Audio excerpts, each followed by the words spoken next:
அப்படியே கண்களை மூடி ஜெப செய்தியோட நம்ம ஆராதனைகளை கடந்து போவோமாங்க. உமக்கு நன்றி செலுத்துகிறோம்.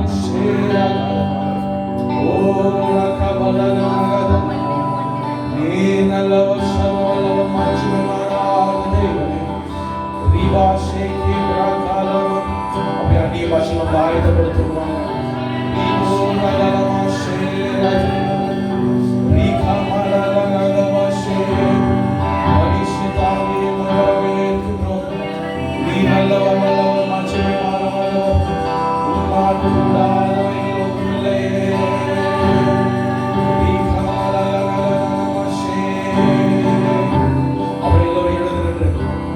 Thank you, Jesus.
ஒவ்வொரு நாவிலும் தேவனுடைய வல்லமை புறப்படும்படியாக அப்படியே நம்ம உபகரித்து ஜெபிப்போமா? ஓ ரபா ஷரபரபியல்லா, நீங்கள் ஆயத்தப்படுத்தும் ஆண்டவரே, சபையாலே ஆயத்தப்படுத்துகிறேன். திருச்சபை ஆயத்தப்படுத்தப்பட வேண்டும். தேவ ஆராதனையில் பரிசுத்த ஆவியானவர் பேசுகிற சத்தத்தை கேட்க வேண்டும். தேவனுடைய வார்த்தை கிரிய செய்ய இருதயத்தின் சிந்தைகளையும் விருத்த சேதனம் செய்வீராக. ஓ ரபா சந்தரபா, ஆண்டவரே, ஒரு தேவ பயத்தோடு நாங்கள் உடைய பிரசனத்தில் நிற்கிறோம். ஆண்டவரே, ஒரு தேவ பயம் எங்களுக்குள்ள வரட்டும்.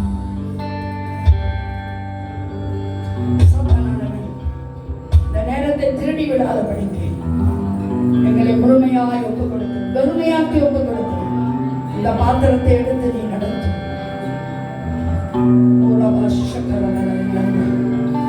கனத்துக்கும் மகிமைக்கும் உரியவரே, உம்மை நாங்கள் மகிமைப்படுத்தி வரவேற்கிறோம். தலைவணங்கி உமக்கு நாங்கள் ஆராதனை செய்கிறோம்.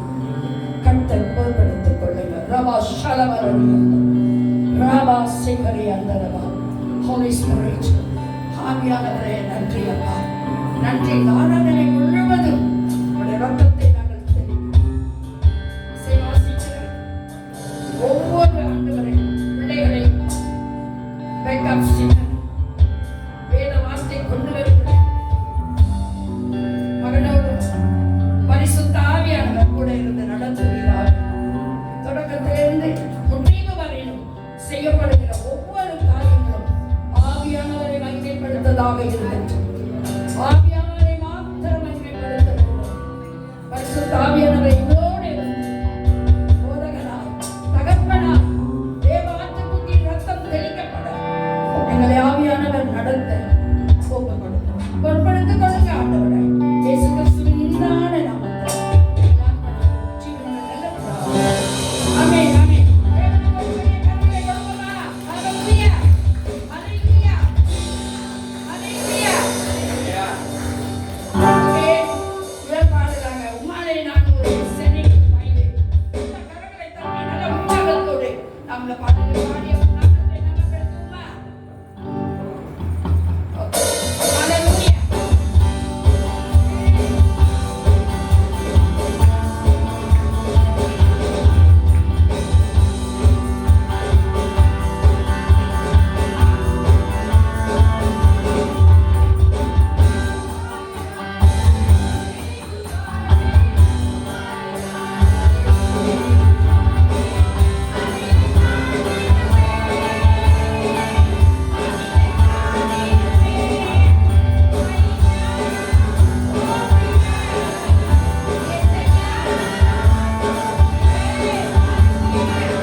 ஆமென். சேர்ந்து பாடுவோம். கொண்ட கிருபை.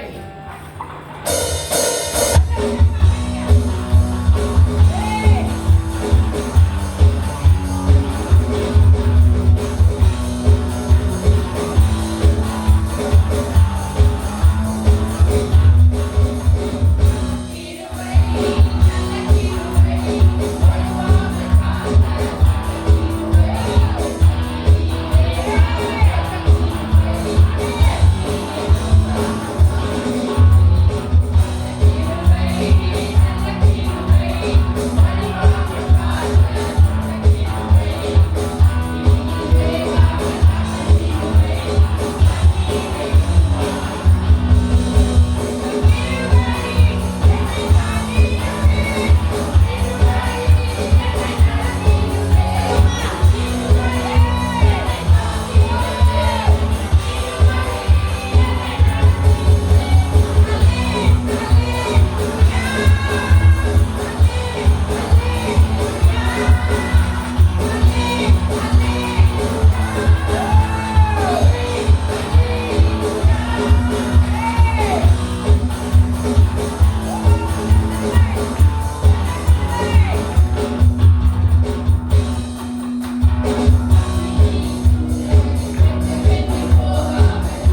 கர்த்தரை ஆராதித்தோம், துதித்தோம்.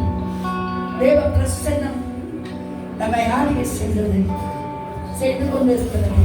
அப்படியே கண்களை மூடி ஜெப நேரத்துக்குள் பிரவேசிப்போமா? ஜெப நேரத்துக்குள் நாம் உள்ளே செல்வோம். அப்படியே கொஞ்ச நேரம் நாம் அப்படியே தியானிப்போம். ஹல்லேலூயா.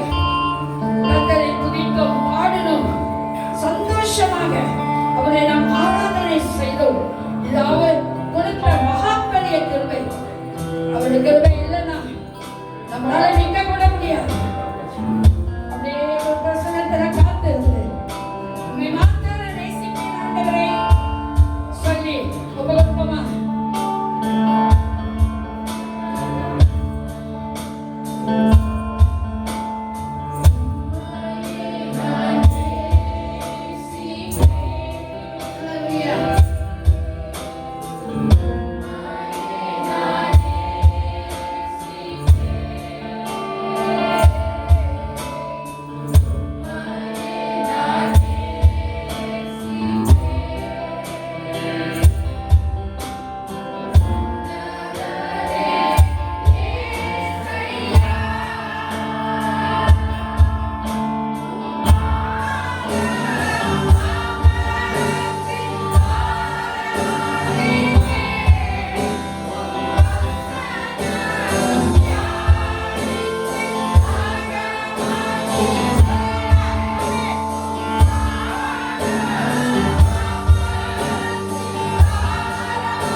நீங்க பாருங்க. அந்த ரொம்ப சந்தோஷப்படுவா.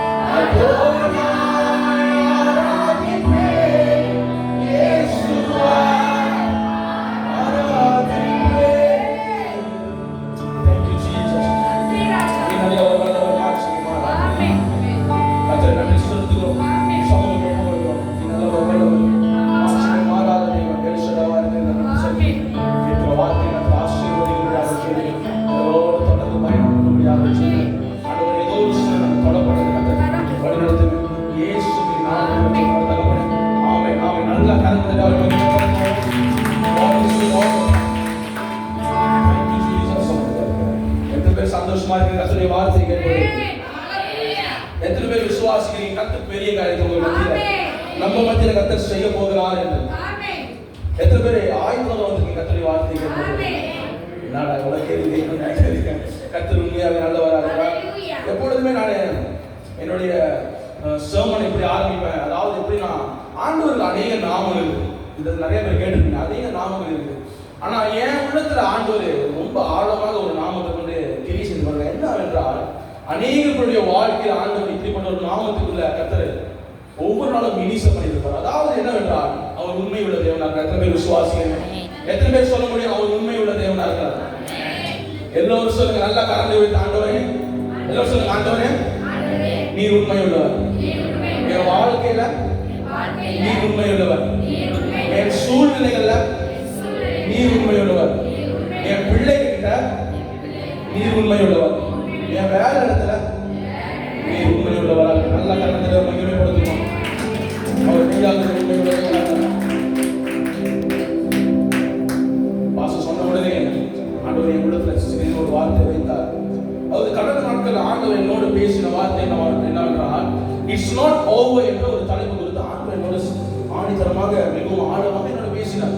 நம்முடைய ஆசீர்வாதம் இன்னும் முடியவில்லை, நம்முடைய அழைப்பு இன்னும் முடியவில்லை, இன்னும் முடியவில்லை என்ற இன்னும் அநேக மேலான காரியத்தை நம்ம கொண்டு ஆண்டவர் செய்ய போகிறார் என்ற ஒரு காலகட்டத்துக்குள்ள ஒரு காரியத்தை கர்த்தர் என்னோடு பேசினார். இந்த வார்த்தையை நான் ப்ரிப்பேர் பண்ணும்போது ஆண்டவர் திடீர்னு ஒரு வார்த்தையை உள்ளத்துல வைத்தார். அதாவது என்னவென்றால் இட்ஸ் ஓவர் என்ற ஒரு வார்த்தையை உள்ளத்துல வைத்தார். அதாவது என்னது?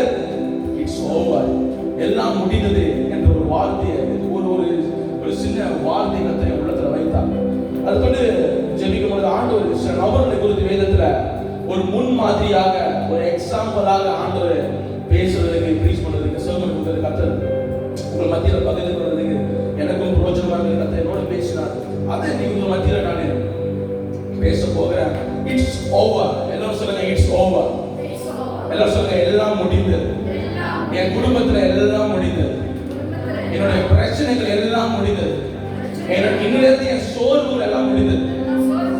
இன்னிலிருந்து என் போராட்டங்கள் எல்லாம் முடிந்தது.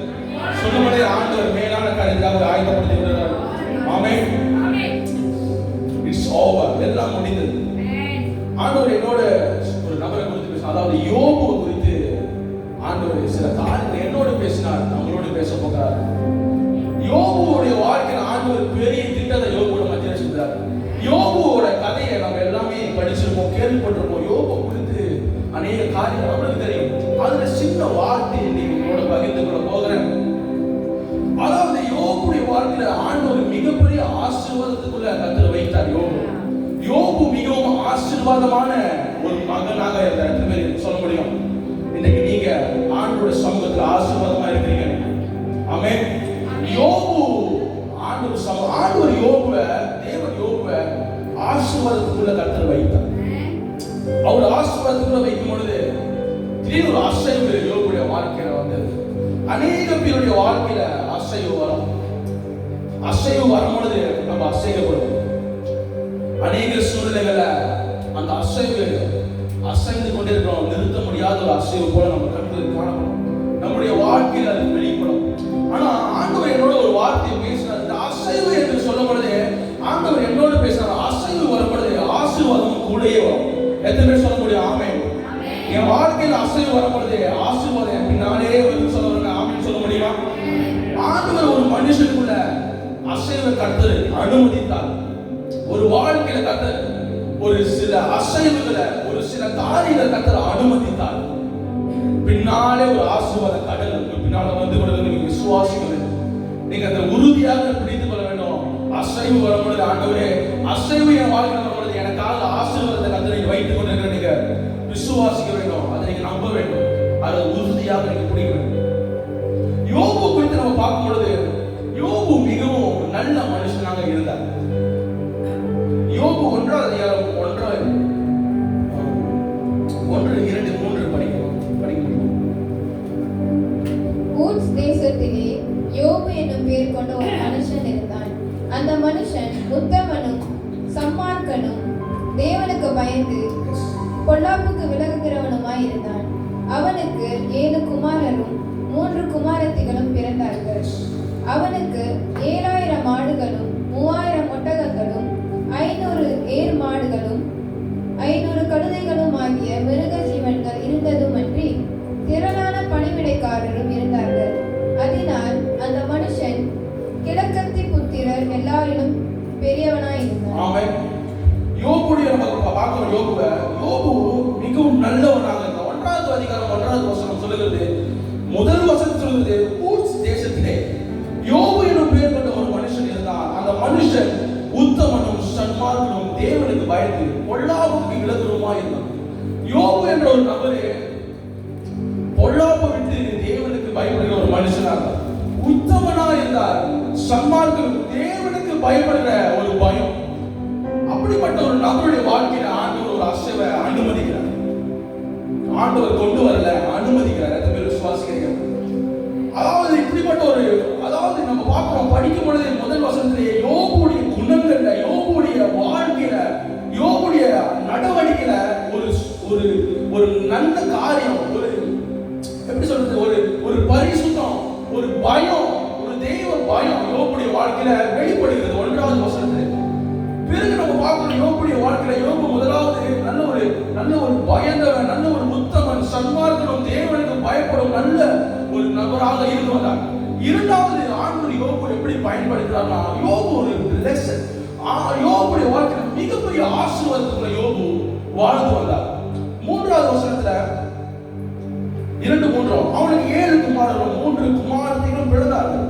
அவனுக்கு 7000 ஆடுகளும் 3000 ஒட்டகங்களும் 500 ஏர் மாடுகளும் 500 கழுதைகளும் ஆகிய மிருக ஜீவன்கள் இருந்ததுமன்றி திரளான பணிவிடைக்காரர்களும் இருந்தார்கள். அதனால் அந்த மனுஷன் கிழக்கத்தி புத்திரர் எல்லாரும் பெரியவனாக இருந்தார்.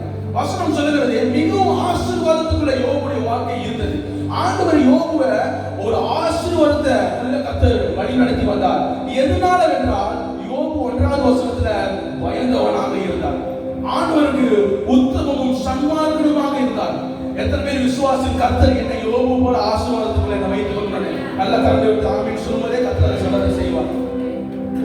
யோபுடைய வாழ்க்கையில யோபு உத்தமனும் சன்மார்க்கனுமாக இருந்து மற்ற ஆண்டவர் மிகப்பெரிய ஆசீர்வாதத்தை யோபுடைய வாழ்க்கை கர்த்தர் வைத்தார். அதாவது 7000 ஆடுகள், மிகவும் பெரிய ஹியூஜ், ரொம்ப அதிகமான 1000 மடங்கு ஆசீர்வாதத்தை யோபு கர்த்தர் வழி நடத்தி வந்தார். இருந்தபோது நாம் யோபுடைய வாழ்க்கையில ஒரு அசைவை கர்த்தர் ஆண்டவர் அனுமதித்தார். அதாவது ஒரு சத்துருவின் அசைவு யோபுடைய வாழ்க்கையில அநேக பேருடைய வாழ்க்கையில இப்ப காலகட்டத்துல நம்மளுடைய வாழ்க்கையில அநேக வழியில ஒரு அசைவு வரும். திடீர்னு ஒரு அசைவு, திடீர்னு ஒரு ஷேக்னஸ் நம்ம வாழ்க்கையில, திடீர்னு ஒரு காரியம் நம்ம வாழ்க்கையில் நடக்கும். ஆனா ஆண்டவர் சொல்லுகிறார், அசைவு வரும் பொழுது ஆசீர்வாதம் பின்னாலே நான் உனக்காக வைத்திருக்கிறேன். உங்களுக்காக ஆசீர்வாதம், நமக்காக ஆசீர்வாத தேவன் வைத்துக் கொண்டிருக்கிறார். இந்த பேர் விசுவாசிக்கிறேன். முதல் காரியமாக இந்த கதையில இந்த பிரசவத்தை நம்ம பார்க்க போகிறோம். பிசாசானவன் ஒரு மனுஷனை தாக்குவதற்கு, ஒரு மனுஷனை அட்டாக் பண்றதுக்கு எப்பொழுதுமே மிகவும் ஃபாஸ்டா, ரொம்ப சீக்கிரமா ஒரு மனுஷனை அட்டாக் பண்றதுக்கு பிசாசானவன் காத்து கொடுக்கும். அதாவது வசனம் 6 சொல்கிறது, தேவனுடைய சன்னிதானத்தில் பிசாசானவன் நின்று பிசாசு சொல்கிறான், நீங்க வந்து இயேசுவே தேவனே அவன் உங்களுக்கு கீழ்ப்படிறான்னு நீங்க நினைக்கிறீங்களா? அவனுக்கு ஒரு அசைவை கொடுங்க, அவன் கடைசி வரைக்கும் உங்களுக்கு ஒரு உறுதியா நிற்கிறானா பார்ப்போம் என்று இயேசு சாத்தான் வந்து சொல்றான். ஆனாலும் யோபு வாழ்க்கையில யோபு உத்தமனும் சன்மார்க்கமாக இருந்தபடினால, அதாவது டெவில் பிசாசன சத்துரு நம்ம வாழ்க்கையில அநேக வேளையில முதலாவது எவ்வளவு சீக்கிரமா நம்ம விடுவோம், நம்ம எவ்வளவு சீக்கிரம் நம்மள தாக்க முடியும், நம்மள சூழ்ந்து கொள்ள முடியும்னு பிசாசன அநேக சூழலில் காத்து கொடுக்கிறான். இன்னொரு வசனம் நம்ம படிப்போம், 1 பேதுரு 5:7. Thank you Jesus. 1 பேதுரு 5:7. அவர் உங்களை விசாரிக்கிறவரானபடியால் உங்கள் கவலைகளை எல்லாம் அவர் மேல் வைத்து விடுங்கள். அவர் உங்களை விசாரிக்கிறபடியால் அவர் மேல ஒரு கவலைகள் எல்லாம் வைத்து விடுங்கள்.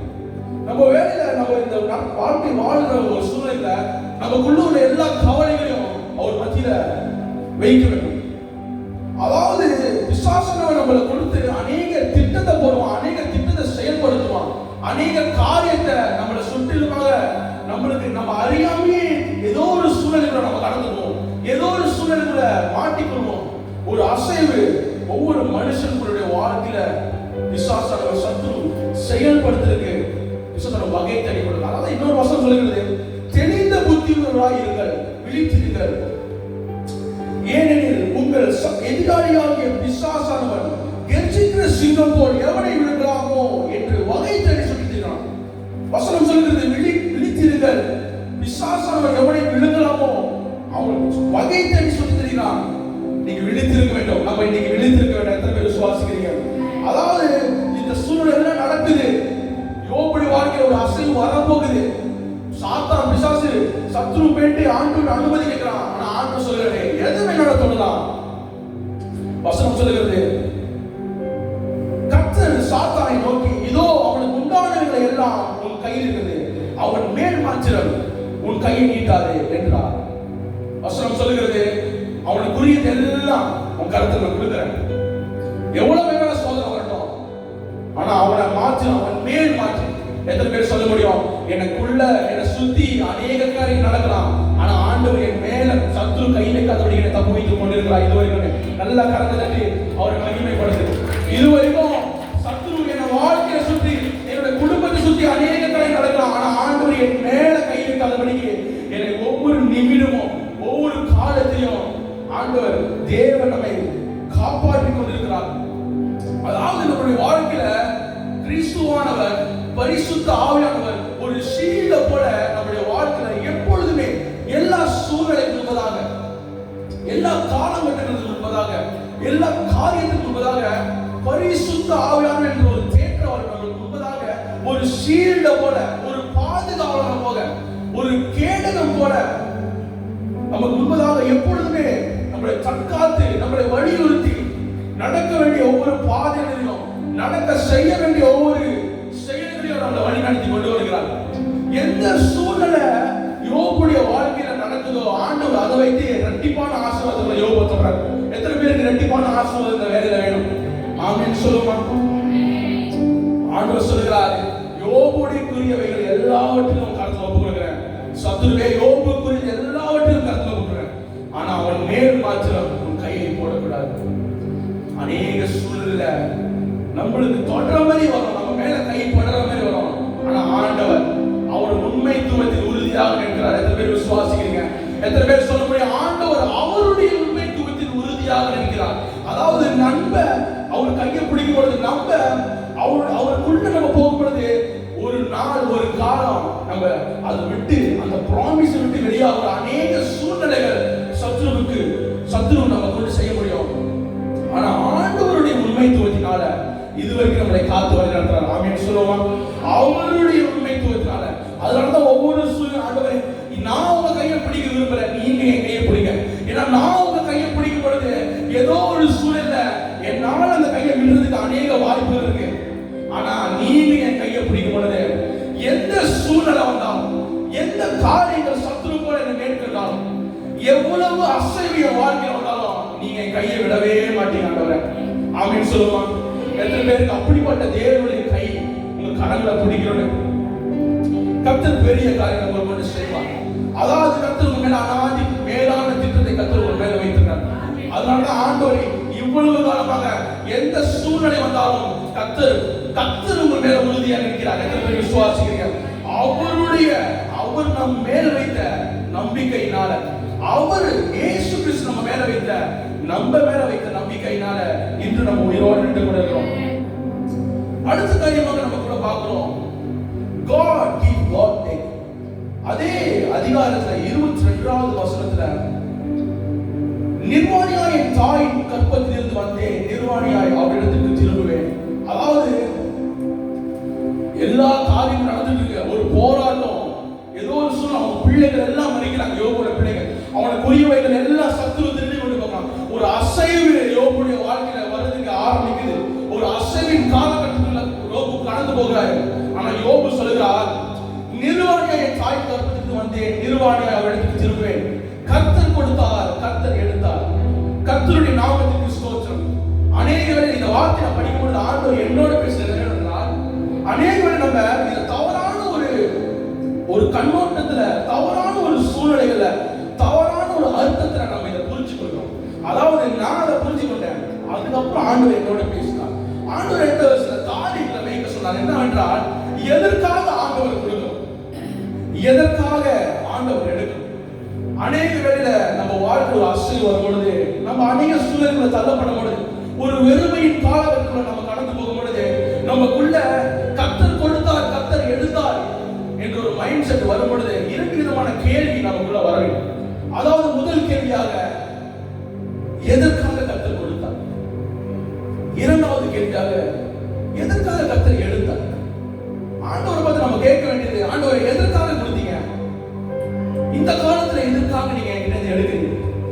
இந்த வார்த்தைகள்ல கர்த்தர் கொடுத்தார், கர்த்தர் எடுத்தாரா, அது ரொம்ப ஆழமான ஒரு அர்த்தத்தை கொண்ட ஒரு வார்த்தை. அதாவது யோபுடைய வாழ்க்கையில யோபு யோசிச்சிருக்கலாம், அப்படி அந்த நேரத்துக்கு தகுந்த மாதிரி அவருடைய மைண்ட் வேலை செஞ்சிருக்கலாம். ஆனா ஆண்டவருடைய பார்வை, ஆண்டவருடைய பிளான், விஷன் எல்லாமே டோட்டலி வேற மாதிரி இருந்துச்சு. யோபு அந்த நடக்கிற அந்த அசைவின் நிமித்தமாக யோபுடைய வாழ்க்கையில சில தீர்மானங்கள், இப்படிப்பட்ட ஒரு வார்த்தையை யோபு சொல்லியிருக்கலாம். ஆனா எதற்காக ஆண்டவர் எடுத்தார்? ஏன்னா கடைசியா வருகிற 2 மடங்கான ஆசீர்வாதத்துக்காக. எத்தனை பேர் விசுவாசிக்கிறீங்க? அநேக பேருடைய வாழ்க்கையில நம்ம நினைக்கிறோம், ஆண்டவரே நீங்க கொடுத்தீங்க, எதற்காக ஆண்டவரை எடுக்கிறீங்க? கொடுத்தது நீங்க கொடுக்கிற மாதிரி கொடுத்துட்டு எதற்காக எடுத்தீங்க? ஆண்டவரை அடுத்து வருகிற இரட்டிப்பான நன்மைகளுக்காக ஆயத்தப்படுத்திக் கொள்கிற எத்தனை பேர் விசுவாசிக்கிறீங்க? எத்தனை பேருக்கு அப்படிப்பட்ட ஒரு இரட்டிப்பான நன்மையை ருசி பார்ப்பதற்கு ஆயத்தத்தோடு காத்திருக்கிறீங்க?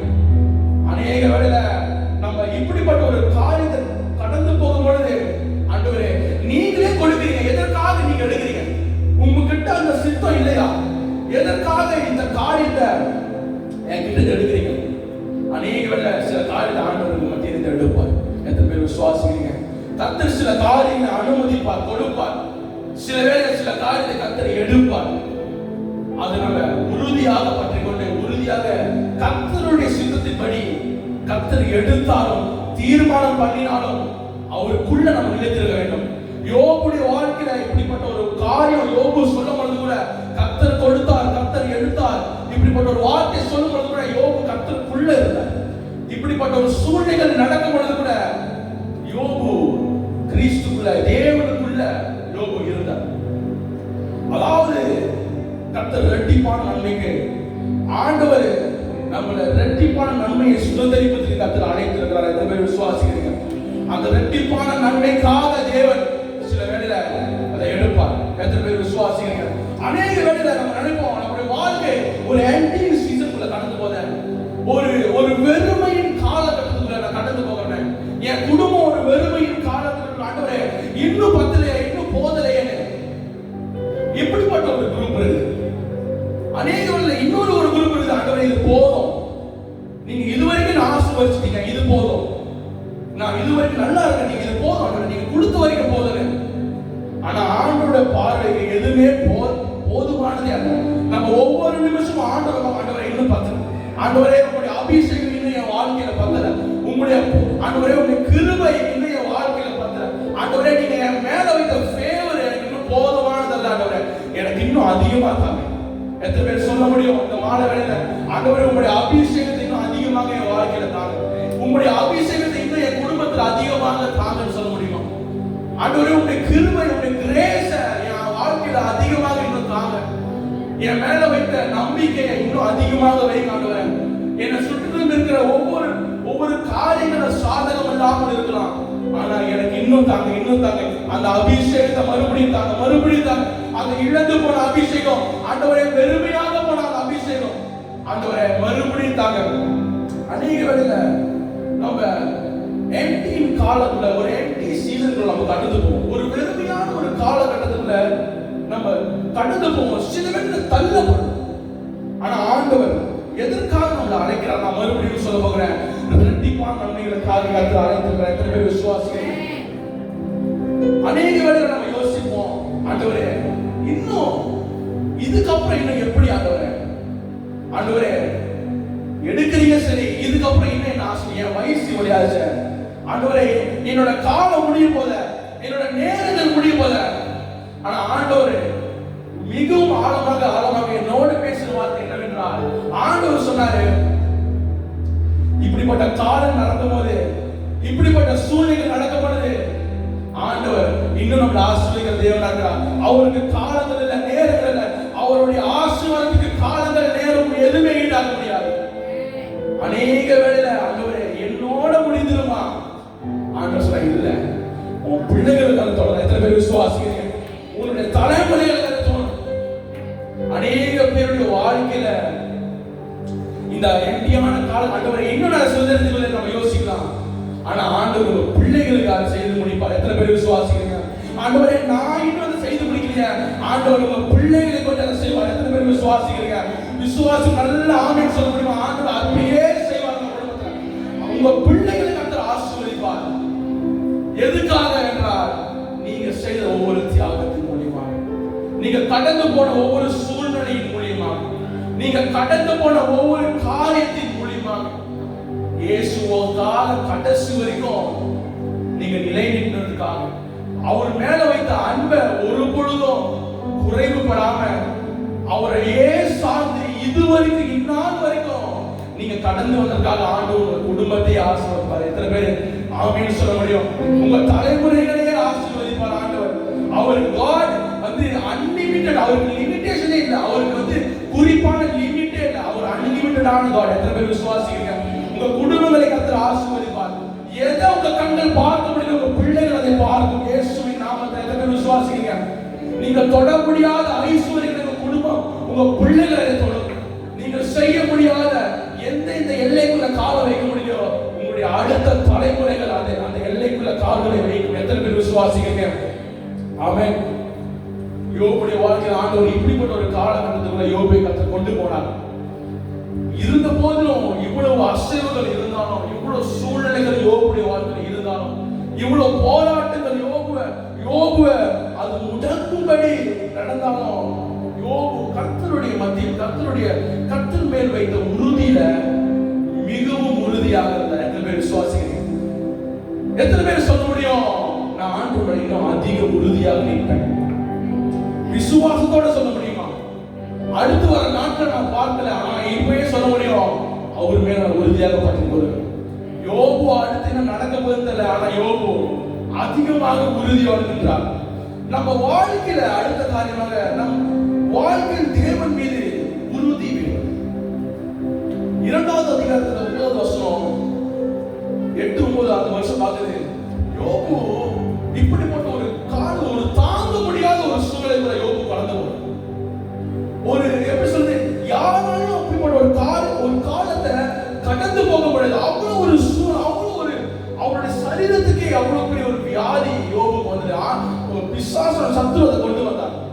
அப்பொழுது வசனம் சொல்லுகிறது, அப்பொழுது அவன் மனைவி அவனை பார்த்து, நீ இன்னும் உன்னுடைய உத்தமத்தில் உறுதியாய் நிற்கிறீரோ? தேவனை தூஷித்து ஜீவனை விடும். சொந்த மனைவி, யோபுடைய மனைவி சொல்றாங்க, தேவன் மேல நீ வைத்த உன் நம்பிக்கையில, அவர் மேல வைத்த அநேக காரியத்துல, உத்தமத்துல நீ உறுதியாக நிற்கிறீரோ?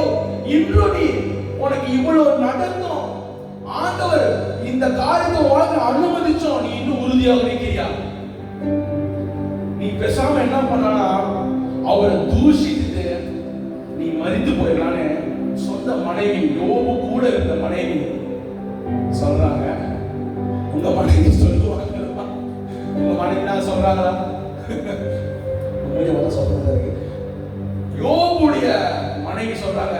ஏன்னா அவ்வளவு கஷ்டம், தன்னுடைய கணவர் இப்படிப்பட்ட ஒரு கஷ்டத்தை குறித்து. ஏன்னா அடுத்து வருகிற வசனம் தான் அவர் எவ்வளவு கஷ்டத்தை யோபுவை கண்டுபிடிக்கவே முடியா. அவ்வளவு ஒரு கொடூரமான ஒரு சூழல்ல இருந்தார். தலையிலே படுத்து கிடந்தார். ஏன்னா அவ்வளவு ஒரு வழி, அப்படிப்பட்ட ஒரு காலம் யோபுக்குள்ள. அதை பார்த்துட்டு தான் யோபுடைய மனைவி சொல்றாங்க, நீ இன்னும் உள்ள உறுதியாய் நிற்கிறியா? உன்னோட உத்தமத்தில் உறுதியா நிற்கிறியா? அநேக பேருடைய வாழ்க்கையில இப்படிப்பட்ட ஒரு சூழல் கடந்து போகும்போது சரி, அவர் மேல வைத்த உத்தமத்தை நம்ம உறுதியாக நிற்கிறோம். எத்தனை பேர் விசுவாசிக்கிறீங்க? ஆண்டவரே, இந்த ஒரு சூழலை வந்தாலும் பரவாயில்ல, ஆண்டவரே இந்த காரியம் நடக்குது பரவாயில்ல, ஆண்டவரே இதுக்குள்ள நான் தள்ளப்படுறேன் பரவாயில்ல, அவர் மேல உத்தமத்துக்கு உறுதியாக நிற்க வேண்டும். எத்தனை பேர் விசுவாசிக்கிறீங்க? ஏன்னா அவருடைய உத்தமத்திலே, நம்ம மேல வைத்த உத்தமத்தில் உறுதியாக நின்றார். எத்தனை பேர் விசுவாசிக்கிறீங்க?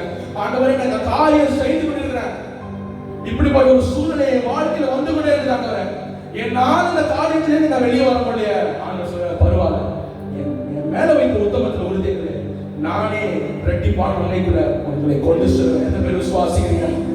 சொந்த மனைவி யோபுகிட்ட சொல்றாங்க, தேவனை தூஷித்தது சாமி, நீ தேவனை தூஷித்தது, நீ மரித்து போனாலும் பரவாயில்ல. அதாவது மரித்து போன்னு சொல்றதை விட தேவனை தூஷித்துன்னு சொன்னாங்க. எதனால? அவ்வளவு கோபம் வருது ஆண்டவர் மேல. இப்படிப்பட்ட உங்களுக்கு உண்மையுமாக உத்தமனுமாக இருந்த உங்களுடைய குமாரன் நீங்க இப்படி அனுமதிச்சிட்டீங்களே சத்துருவை கொண்டே என்ற ஒரு கோபம் உள்ளது. அதனால தான் சொல்றாங்க, நீ மரித்து போயின்னு சொல்ல, அவரை தூஷித்து மரித்து போயின்னு சொன்னாங்க. அநேக வேளையில நம்ம வாழ்க்கையில அப்படிப்பட்ட ஒரு கோபங்கள் நமக்கு வரலாம். ஆண்டவரே, என்ன ஆண்டவரே, இப்படிப்பட்ட ஒரு காரியத்தை கடந்து போறேன், இன்னும் உங்களுடைய பார்வை, உங்களுடைய கரங்கள் இந்த சூழ்நிலையில கடந்து வரவில்லையே. சில நேரங்களில் கோபங்கள் வரலாம். ஆனா யோபு அவருடைய உத்தம உறுதியாக நின்றார். எத்தனை பேர் விசுவாசிக்கிறீங்க? அவருடைய மனைவிக்கு அவ்வளவு ஹர்ட், அவ்வளவு வலி யோபு பார்க்கும் பொழுது. ஆனா யோபு மறுபடியும் எவ்வளவு சூழ்நிலை வந்தாலும் என் தேவனுக்கு மேல நான் வைத்த உறுதியில நான் உத்தமமாக, அவர் மேல வைத்த பயத்துல நான் உறுதியாக நிற்பேன், அவர் மேல வைத்த நம்பிக்கை நான் உறுதியாக நிற்பேன். எப்படி காரியம் பார்த்தாலும் சரி, ஒரு நாள் என் தேவன், என் இயேசு அந்த சூழ்நிலைகளை தூக்கி எடுத்து அந்த மேலான திட்டத்துக்காக என்னை கொண்டு போவார் என்ற ஒரு உறுதி யோபுடைய வாழ்க்கையில் இருந்தது. அநேக வேளை நம்முடைய வாழ்க்கையில அப்படிப்பட்ட ஒரு உறுதி நம்மளுக்கு வேண்டும். அப்படிப்பட்ட ஒரு பலமான ஒரு உறுதி நம்முடைய வாழ்க்கையில வேணும். ஏனென்றால் கர்த்தர் அதற்காகவே நம்மளை ஆயத்தப்படுத்திக் கொள்கிறார். அடுத்ததுமாக அவரை சந்திக்கிறதுக்கு 3 நபர்கள் வராங்க. உங்களுக்கு எல்லாம் இந்த கணக்கு, அவரை சந்திக்கிறதுக்கு 3 நபர்கள் வராங்க. எலிப்பாசும், பில்தாதும், சோபாரும். அப்படிப்பட்ட 3 நபர்கள் வராங்க. வசனம் சொல்கிறது, அவர்கள் தூரத்திலே வருகையில் தங்கள் கண்களை ஏறெடுத்து பார்த்தபோது அவனை உரு தெரியாமலாம். யோபு தான் அங்க இருக்காரு, அவரால் ஐடென்டிஃபை பண்ண முடியல. ஏன்னா உருவே தெரியல. அப்படிப்பட்ட ஒரு நிலைமையில யோபு நின்று கொண்டிருக்கிறார். வசனம் சொல்கிறது, தூரத்திலேயே அவனை ஏறெடுத்து பார்க்கும் பொழுது அவனை உரு தெரியாமல் சத்தமிட்டு அழுந்து அவரவர் தங்கள் சால்வையை கிழித்துக் கொண்டு வானத்தை பார்த்து தங்கள் தலைகளின் மேல் புழுதியை தூற்றிக் கொண்டார்கள். எப்படிப்பட்ட ஒரு சூழ்நிலை யோபுடைய வாழ்க்கையில இருந்திருக்கலாம்.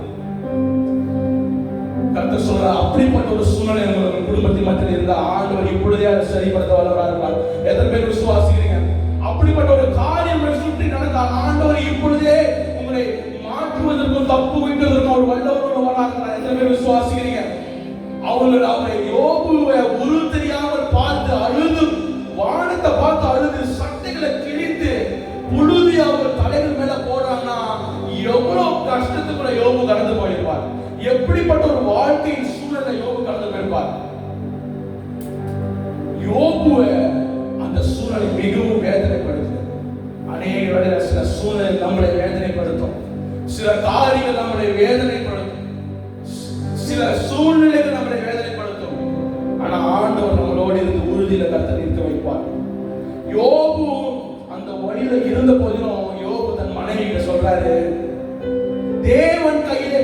பெற்ற நாம் தீமையை பெற வேண்டாமோ என்றார். இவர்கள் எல்லாவற்றிலும் யோபு தன் உதடுகளினால் பாவம் செய்யவே இல்லையா. யோபு சொல்றாரு, ஒரு தெரியாத யோபு, இவ்வளவு பாடுகள், இவ்வளவு சூழ்நிலைகள், மறித்து போற சூழ்நிலை கடக்கிற யோபு ஆண்டவர் தன் மனைவி சொல்றாரு, தேவன் கையிலே நன்மையை பெற்று நாம் தீமையை பெற வேண்டாமோ. அவர்கிட்ட நன்மையை மட்டும் நம்ம பெற்றுக்கொண்டுமே. அப்போ ரொம்ப நல்லா சந்தோஷமா இருந்துச்சு. ஆண்டவர் சில தீமையை அனுமதிக்கும் பொழுது நம்மளால அதை ஏற்றுக்கொள்ள முடியும். அநேக வேளை நம்ம சில தீமைகளை ஏற்றுக்கொள்ள வேண்டும். ஏனென்றால் ஆண்டவர் இரட்டிப்பான, இது எல்லாத்துக்கும் ஆண்டவர் அனுமதிக்க என்னதுன்னா அந்த இரட்டிப்பான நன்மை, அந்த இரட்டிப்பான நன்மைக்கு மட்டுமே. அந்த யோபுவை முன்பு இருந்தது போல அல்ல, யோபுவே அடுத்து வருகிற காலம் இரட்டிப்பான நன்மைக்கு நான் ஆயத்தப்படுத்தி வருகிறேன். இதெல்லாம் நடக்கும் பொழுது உனக்கு கோபம் வரலாம், இதெல்லாம் நடக்கும் பொழுது உனக்குள்ள கேள்விகள் வரலாம், இதெல்லாம் நடக்கும் பொழுது உனக்கு சுற்றி இருக்கிறவனை எதிர்பார்க்க பார்க்கலாம். ஆனா நான் உன்னை வேற லெவலோட பார்க்கிறேன். உனக்கு வேண்டிய இரட்டிப்பான நன்மை. அதற்காகவே ஆண்டவர் யோபு வாழ்க்கையில் இவ்வளவு பெரிய ஒரு சூழ்நிலை கடந்து போக பண்ணினார். அநேக வேளையில நம்மளுக்கு அநேக கேள்விகள் நம்ம வாழ்க்கையில் இருக்கலாம், நம்மளோட மனதுல மைண்ட்ல அநேக கேள்விக்குறிகள் நம்ம மைண்ட்ல இருக்கலாம். ஆனா ஆண்டவர் சொல்றார், அந்த இரட்டிப்பான நன்மைகளுக்காக எத்தனை பேர் விசுவாசிக்கிறீங்க? அந்த இரட்டிப்பான நன்மைகளுக்காக. மூன்றாவது காரியமாக, யோபு எல்லா சூழ்நிலைகளுமே ஆண்டவரை குறித்து நன்மையாகவே பேசினார். ஆண்டவர் குறித்து நன்மையாகவே அவர் வெளிப்படுத்தினார், நன்மையாகவே அவர் பேசினார், நன்மையாகவே நினைத்தார். நம்மளுடைய வாழ்க்கையில ஆண்டவரை குறித்து நன்மையாக நம்ம நினைக்க வேண்டும், நன்மையை நம்ம பேச வேண்டும், நன்மையோடு அவரை பார்க்க வேண்டும். அதாவது அந்த மூன்று நபர்கள் வராங்க, எலிபாஸ், பில்தாத், சோப்பார். இவங்க மூன்று பேர் யோபுவை பார்த்துட்டு, யோபுவோடு இருந்து அவர் கடந்து போன பாதைகளை பார்த்துட்டு யோபுவை பார்த்து சொல்றாங்க, நீ பாவம் செஞ்சனாலதான், ஆண்டவருக்கு பிடிக்காத ஏதோ ஒரு காரியத்தை நீ செஞ்சுட்ட, ஆண்டவர் அதனால தண்டிச்சுட்டாருன்னு சொல்றாங்க. வசனம் சொல்லுகிறது யோபு 8:3-6, 3-4 சொல்லுகிறது, தேவன் நியாயத்தை புரட்டுவாரோ, சர்வ வல்லவர் நீதியை புரட்டுவாரோ, உம்முடைய பிள்ளைகள் அவருக்கு விரோதமாய் பாவம் செய்தாலும் அவருடைய பாதகத்தின் அக்கினிக்கு அவர் ஒப்பு கொடுத்திருந்தாலும், வசனம் சொல்லுகிறது உன் பிள்ளை அதை பாவம் பிள்ளைகள் பாவம் செஞ்சனால ஆண்டவன் தண்டிச்சிட்டாரு. குற்றம் இல்லாத வசனம் சொல்லுகிறது, குற்றம் இல்லாமல் அழிந்தவன் உண்டோ, சன்மார்க்கன் அதம் பண்ணப்பட்டது எப்போ, இதை நினைத்து பாரு. யோபு பார்த்து இந்த மூன்று நபர்கள் சொல்றாங்க, எப்பொழுதுமே பாயிண்ட் பண்றாங்க, நீ பாவம் செஞ்ச, நீ தப்பு பண்ணனால, இதை நீ செஞ்சனால, இதை நீ பண்ணனால, உன் பிள்ளைகள் அதை பண்ணல. ஆனா யோபுடைய வாயில வந்த ஒரே காரியம் என்னவென்றால், யோபு சொல்றாரு, நான் குற்றமற்றவன் என்று சொல்றாரு. வசனம் சொல்லுகிறது, யோபுடைய வாழ்க்கையில இவர்கள் எல்லாம் சொல்றாங்க, நீ பண்ண பாவம், நீ பண்ண தப்பு, நீ பண்ணதுனாலதான், நீ இதை பண்ணனாலதான், நீ இதை செஞ்சனாலதான், ஆண்டவருக்கு பிடிக்காத செஞ்சனாலதான் எல்லாம் நடந்து விட்டு, ஆண்டவர் நீ இதை செஞ்சனாலதான் நான் பனிஷ் பண்ண, உன்னை தண்டிக்கிறாரு. ஆண்டவர் தண்டிக்கிறவர் அல்ல. ஆண்டவர் யோபு அவர் எல்லாத்துக்கும் சொல்றாங்க, நான் குற்றமற்றவன். யோபு பிடிவானது நல்ல உறுதியோடு சொல்றாரு, நான் குற்றமற்றவன். அடுத்த ஒரு வசனம் சொல்றாரு, என் மீட்பர் உயிரோடு இருக்கிறார். எத்தனை பேர் விசுவாசிக்கிறீங்க? ஆமென் சொல்லுங்க. அவர் என்னை தண்டிக்கிறவர் அல்ல, அவர் ஒரு உயிரோடு இருக்கிறார். அடுத்த வசனம் சொல்லுகிறது, நான் என் நீதியை விடவே மாட்டேன்னு சொல்லுங்க வசனம். அதாவது யோபு 27:5 சொல்லுகிறது, நான் என் நீதியை விடவே மாட்டேன். இந்த சூழ்நிலை வந்தாலும் ஆண்டவர் பார்த்து சொல்றாரு, என் நீதியை நான் விட மாட்டேன்.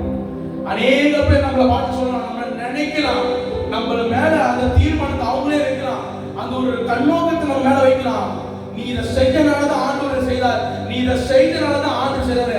நம்ம வாயில வருகிற ஒரே வார்த்தை என்னவென்றால், நான் குற்றமற்றவன், என் மீட்பர் உயிரோடு இருக்கிறார், நான் என் நீதியை ஒரு பொழுதும் விட மாட்டேன். எந்த பேர் விசுவாசிக்கிறீங்க? ஆமென் சொல்ல முடியுமா? யோபு தன்னை அறிக்கை செய்தார், குற்றமற்றவன். யோபு சொல்றாரு, என் மீட்பர் உயிரோடு இருக்கிறார், அவர் என்னை தண்டிக்கிறவர் அல்ல.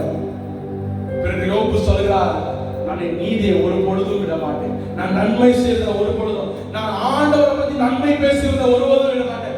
அவரை குறித்து நன்மையா நினைப்பதை நான் ஒரு பொழுதும் என் வாழ்க்கையிலிருந்து என் வாயிலிருந்து அது நீங்கவே நீங்காது. என் ஆண்டவர் இதை அனுமதிச்சாலும் சரி, அவரை குறித்து நான் நன்மையை மட்டும் தான் பேசுவேன். அவரை குறித்து நன்மையை மட்டும் தான் நினைப்பேன். அந்த நன்மையை நினைக்கும் பொழுது, அந்த நன்மையை பேசும் பொழுது யோபுடைய வாழ்க்கை மாறினது. எத்தனை பேர் விசுவாசிக்கிறீங்க? எத்தனை பேர் சொல்ல முடியும் நன்மை இதுக்கப்புறம் நான் பேசுவேன், ஆண்டவரே உண்மை குறித்து என் சுற்று வட்டாரங்களில் நான் நன்மையை பேசுவேன், என் நண்பர்கள் மத்தியில் உண்மை குறித்து நன்மையை பேசுவேன், ஒரு பொழுதும் உண்மை குறித்து நான் தீமையா நினைக்க மாட்டேன். எத்தனை பேர் விசுவாசிக்கிறீங்க? அதாவது இந்த அதிகாரத்துல எல்லாம் நம்ம படிக்கும் பொழுது 42 அதிகாரம் இருக்கு. இந்த அதிகாரம் முழுவதுமாக படிக்கும் பொழுது ஒரே ஒரு காரியம் நம்மளுக்கு புரிந்து கொள்ள வேண்டும். Final transformation is in his hand. அவருடைய கரத்துல தான் இருக்குது கடைசி டிரான்ஸ்ஃபர்மேஷன், மறுரூபம், இறுதி மறுரூபம். ஒரு டிரான்ஸ்ஃபர்மேஷன் யாரு கரத்துல இருக்குன்னா ஆண்டவருடைய கரத்துல தான் இருக்கு. அதான் வசனம் சொல்லுகிறது, God can do everything. ஆண்டவரால எல்லாத்தையுமே செய்ய முடியும். யோபு அந்த வசனத்தை சொல்றாரு. யோபு சொல்றாரு, அந்த வசனத்தை கேக்குறாரு. 42 அதிகாரம்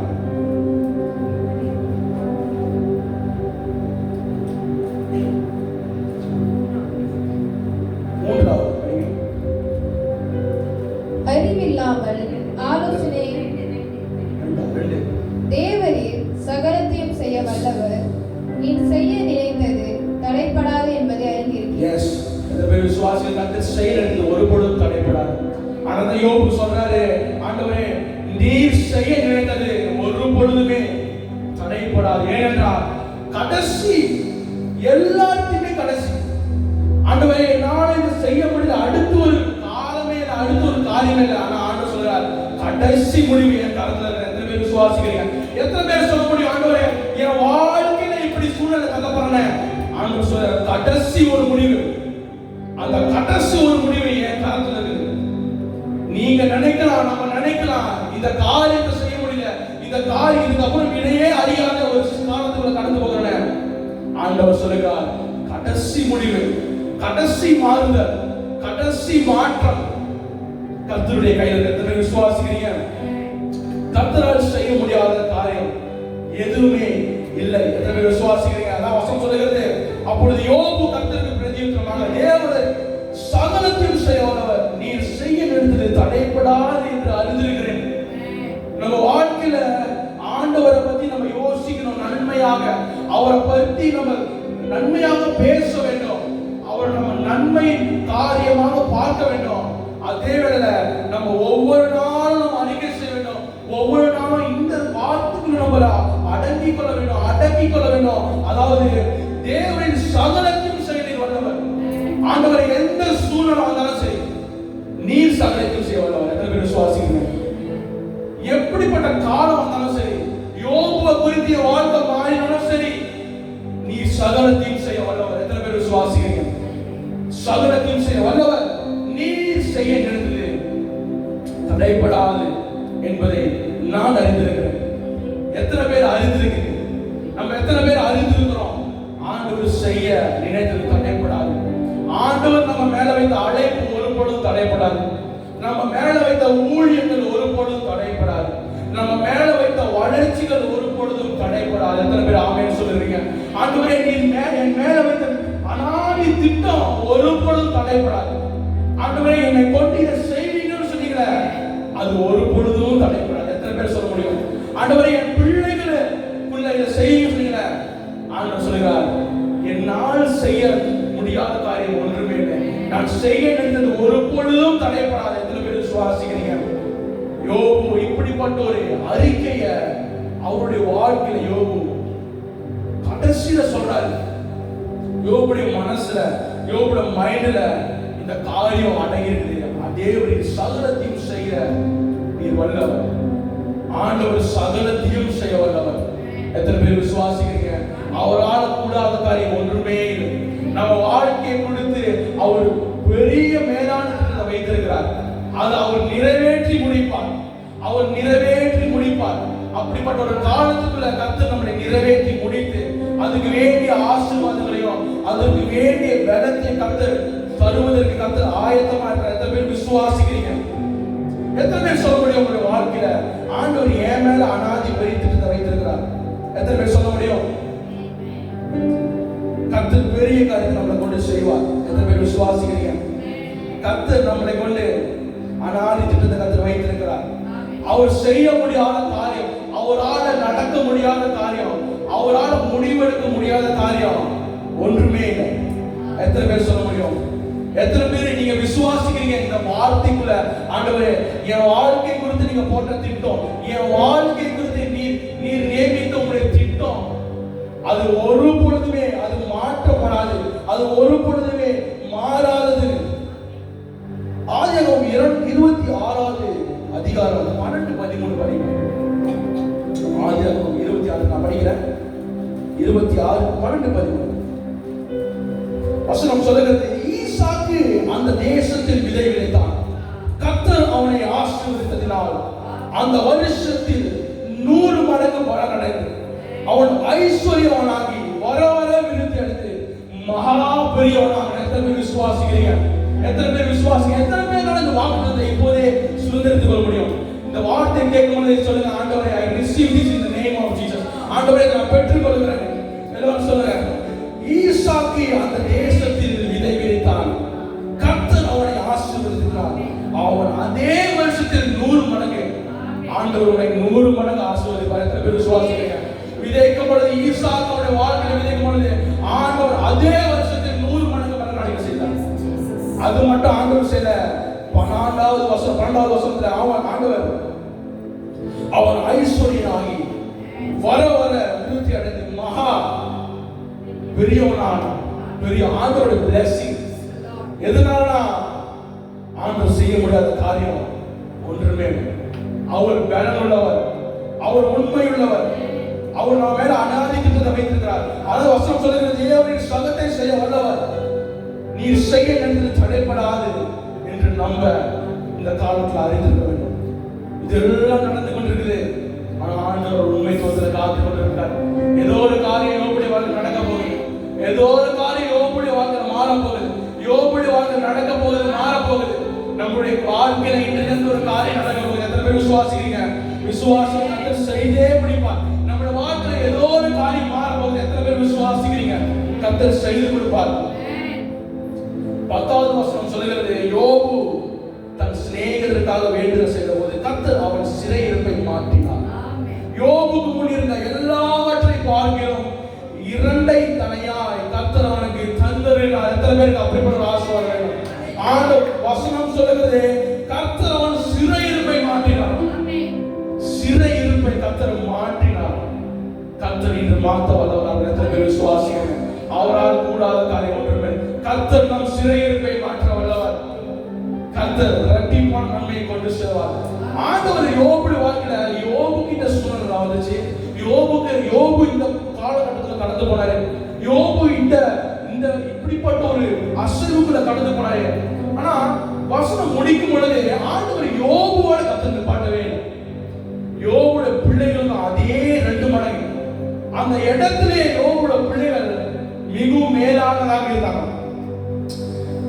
வசனம் சொல்லுகிறது, அப்பொழுது அவன் எல்லா சகோதரர்களும் முன் அவனுக்கு அறிமுகம் பரணதாசனம். கர்த்தர் யோபின் முன்னிலைமை பார்க்கணும், அவன் பின்னிலைமையை ஆசீர்வதித்தார்.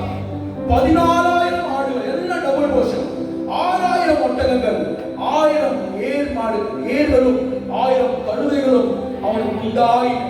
ஆண்டவர் எல்லாத்தையும் ரெட்டிப்பு ஆசீர்வதிக்கிறாரு, எல்லாத்தையும் டபுள் போர்ஷன் மாத்துறாரு. ஆனா ஆண்டவர் சொல்றாரு, இதோட முடியாது, உனக்கு மட்டும் இல்ல, உன் சந்ததிக்கும் உன் பிள்ளைகளுக்கும். யோபே, நான் உன்னை கொண்டு செஞ்சேன், இந்த காலத்துக்குள்ள உன்னை கடந்து போனேன், நீ கடந்து போனதால உன் பிள்ளைகளுக்கு அந்த ஆசீர்வாதத்தை கர்த்தர் தருவார். எத்தனை பேர் விசுவாசிக்கிறீங்க?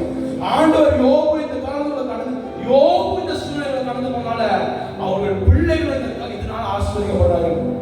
வசனத்தை சொல்லுகிறது, தேசத்தின் எங்கும் யோபின் குமாரத்திகளை போல சௌந்தரியமான பெண்கள் காணப்படவில்லை. அவர்கள் தகப்பன் அவர்கள் சகோதரன் நடுவிலே அவர்களுக்கு சுதந்திரம் கொடுத்தார். வசனம் சொல்லுகிறது, குமாரத்திகளை போல சௌந்தரியமான பெண்கள் காணப்படல. அந்த தேசம் எங்கும் காணப்படலையா? எத்தனை பேர் சொல்றீங்க இந்த தேசத்துல கர்த்தர் எங்களுடைய பிள்ளைகளை கர்த்தர் மேலான ஒரு அழைப்புக்குள்ள, மேலான ஒரு ஆசீர்வாதம் கடலுக்குள்ள கர்த்தர் கொண்டு போவார்? எத்தனை பேர் விசுவாசிக்கிறீங்க? அதாவது கடலின் ஆழத்தை நம்ம அறியவே முடியாது, அப்படிப்பட்ட ஒரு ஆசீர்வாதம் கர்த்தர் நம்மளுக்கு தர போகிறார். எத்தனை பேர் விசுவாசிக்கிறீங்க? ஆமென் சொல்லுங்க. கர்த்தர் அப்படியே செய்து முடிப்பார். நம்மளோட நிறுத்தப்படாது. என்ன சொல்லுங்க? என்னோட முடியாது. எல்லோரும் சொல்லுங்க, என்னோட முடியாது. என் தலைமுறைக்கு வரும், என் பிள்ளைகளுக்கு வரும், என் சந்ததிக்கு வரும், என் குடும்பத்துக்கு வரும், என் தகப்பனுக்கு வரும், என் அப்பாவுக்கு வரும், என் அம்மாவுக்கு வரும். எல்லோரும் கர்த்தருடைய ஆசீர்வாதம் கண்டிப்பாக வந்து சில பேர் விசுவாசிக்கிறீங்க. கர்த்தர் பெரிய காரியத்தை நம்மளுடைய மத்தியில செய்ய போகிறார். விசுவாசம் நம்மை கண்களை மூடி அப்படி எழுதிப்போமாக.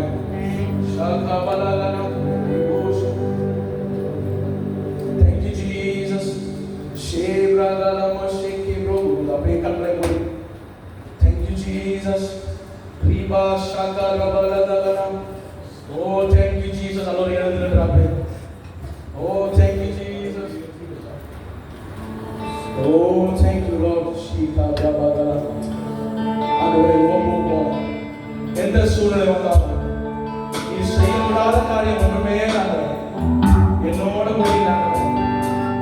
என் தலைமுறை முழுவதுமாக, என் சந்ததி முழுவதுமாக.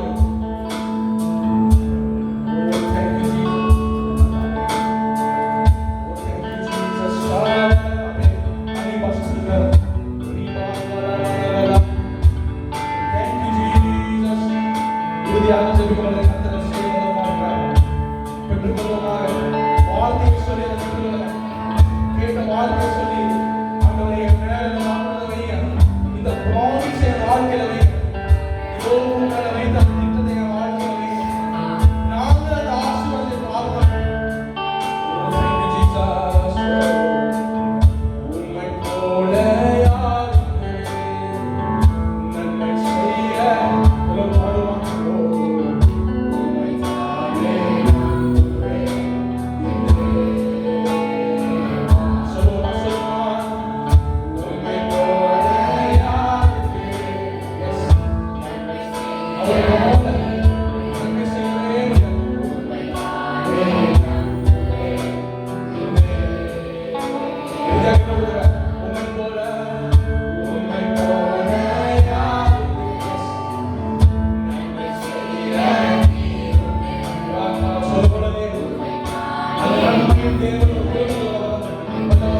எதை செய்தீங்களோ இந்த சபையில ஒவ்வொருவரும் மேல கர்த்தரை செய்து கொடுக்கும்படியாக ஜெபிக்கிறோம்.